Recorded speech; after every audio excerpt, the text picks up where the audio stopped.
All right, so Jake, so we're here at Webster Hall. Give us the lowdown. Why is this building important in New York City and rock music? It was built in 1886, and it was actually the first building that was purpose-built in the United States of America to be a nightclub. It was opened during Prohibition. Al Capone was the silent owner of the venue. No way. Yeah, during the 20s and 30s. It still functioned as a nightclub into the 40s. Then in the 50s, RCA Records took it over, and in 1980, it opened as a venue called the Ritz. Webster Hall is known for a place where big stars will come and play a small, intimate performance. When Green Day put out their last album, they did a concert here the night it came out. Jack White just debuted his new band, his solo band here. All right, Jake, what do you have for us next? What should we see next in New York City? Next, we're going to head to the Fillmore East. We're in front of the Emigrant Savings Bank, which used to be the entrance to the Fillmore East, which was a grand music palace that opened in 1968. Led Zeppelin played here on 2 different occasions. Their first time coming through, they played opening for Iron Butterfly. By the time they finished playing, they got 4 encores as the opening band. Iron Butterfly's manager was like, that we're not going to try to follow Led Zeppelin again. The way the economics of rock music used to work was the promoter would keep 85% of the money and give the acts 15%. The manager of Led Zeppelin, who kind of turned that deal on its head. And the way rock music exists now is that the bands make 85% of the money and the promoter makes 15% of the money. And that's changed band touring forever. Wow. All right, Jake, here we are at CBGB's, one of the most famous, iconic New York City spots. Probably most would say the famous New York City rock club. Why?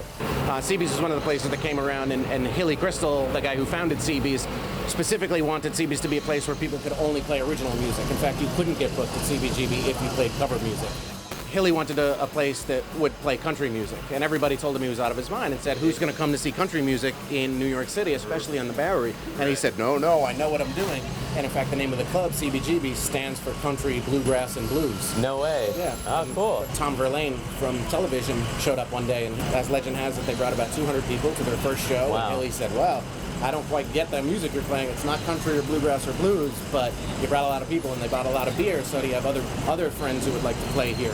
And he turned them on to the Talking Heads and Blondie, and then the Ramones were in that early wave of people who started playing. The Ramones are probably the band who's most associated with CBGB's yeah. New York rock history and punk rock. Such a historic place, so iconic. Why did it close? It was just down to finances. Right now it's John Varvatos took it over for his clothing line store. A lot of people are upset that John Varvatos took the space over, but he still gives free concerts once a month, the first Thursday of every month.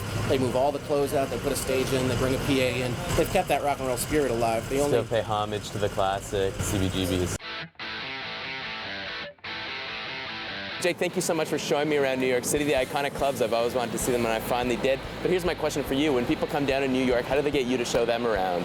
You can go to rocksoft.com, and we have the walking tours right on our main page of our website. You got one of the #1 guys promoting music here in New York City to show you around. Sounds like a good idea, man. I like it. Thanks, Brian. It's been a great day. Pleasure, dude. I'm going to shake it. There we go. Yes.